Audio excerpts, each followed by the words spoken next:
Olá, que bom ter a sua companhia aqui no dia 70 do nosso plano de leitura.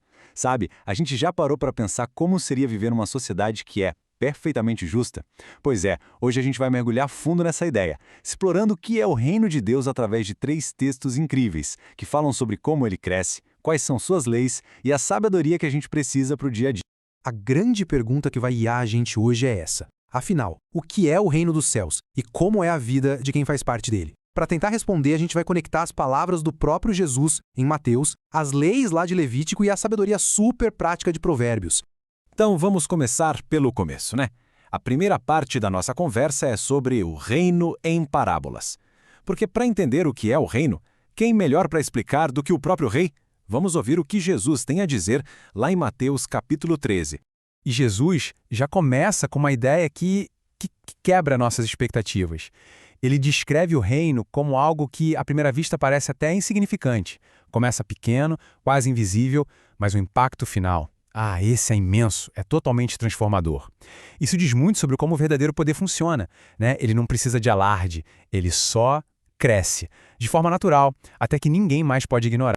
A primeira imagem que ele usa é a do grão de mostarda. Ele diz: o reino dos céus é como um grão de mostarda, que, quando cresce, se torna a maior das hortaliças. Pensa só no poder dessa imagem. A menor sementinha que existia vira um abrigo. É uma metáfora fantástica sobre um crescimento que parece impossível vindo de um começo quase imperceptível.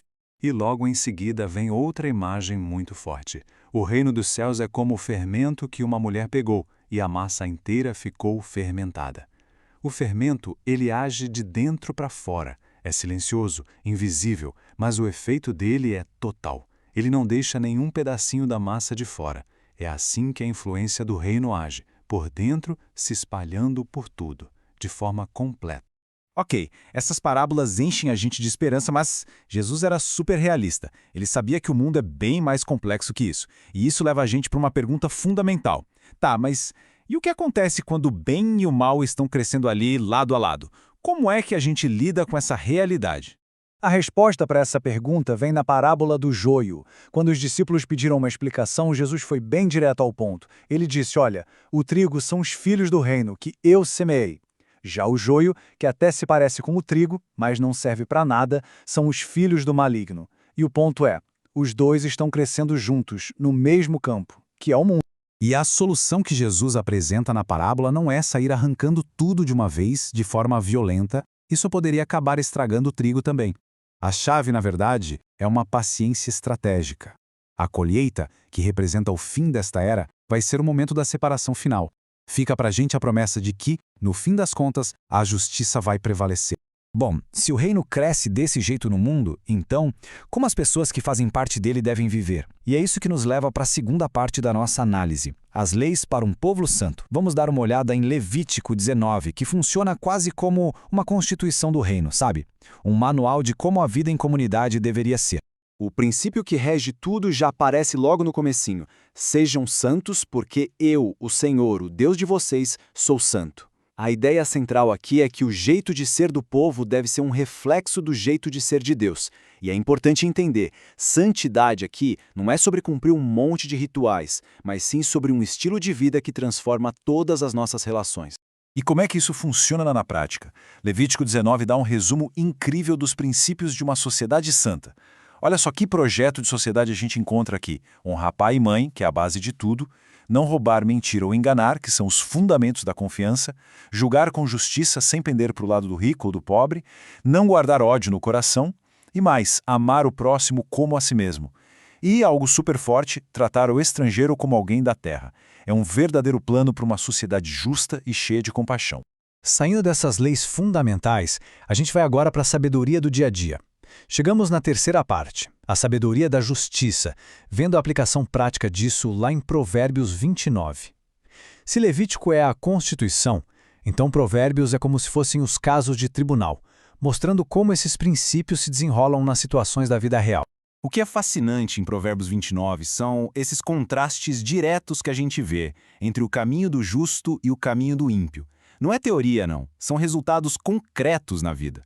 De um lado, o justo, que se preocupa com os direitos dos pobres. Do outro, o ímpio, que nem liga para isso. Os sábios trazem paz para a cidade, os zombadores, só confusão. A humildade leva à honra, o orgulho à humilhação. E no final, quem confia em Deus está seguro, enquanto quem teme as pessoas acaba caindo em armadilhas. A sabedoria se mostra nas consequências. A gente já viu como o reino cresce e como seus cidadãos devem viver. Mas ainda falta uma pergunta essencial. Por que tudo isso importa tanto? E essa pergunta nos traz de volta para Mateus 13, para nossa última sessão, o tesouro de grande valor, que revela o quão incalculável é o valor do reino.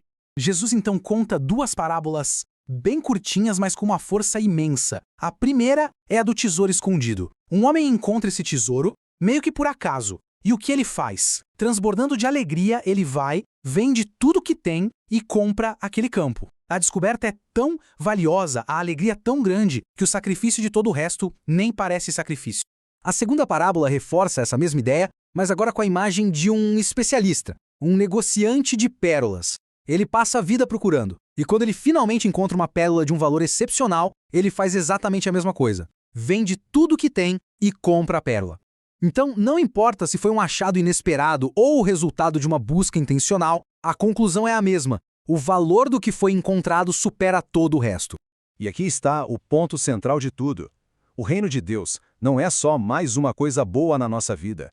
Ele é o tesouro de valor supremo, a pérola de preço incalculável que redefine completamente todas as nossas prioridades.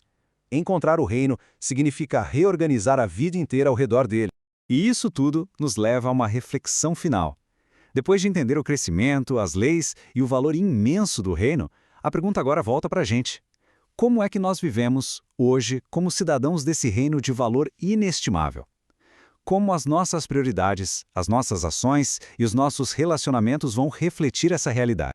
E aí, se essa nossa conversa de hoje ajudou a iluminar um pouco esses textos, não se esqueça de deixar sua curtida e de seguir o canal Pneuma BR para a gente continuar essa jornada diária de leitura da Bíblia. Valeu pela companhia e até a próxima!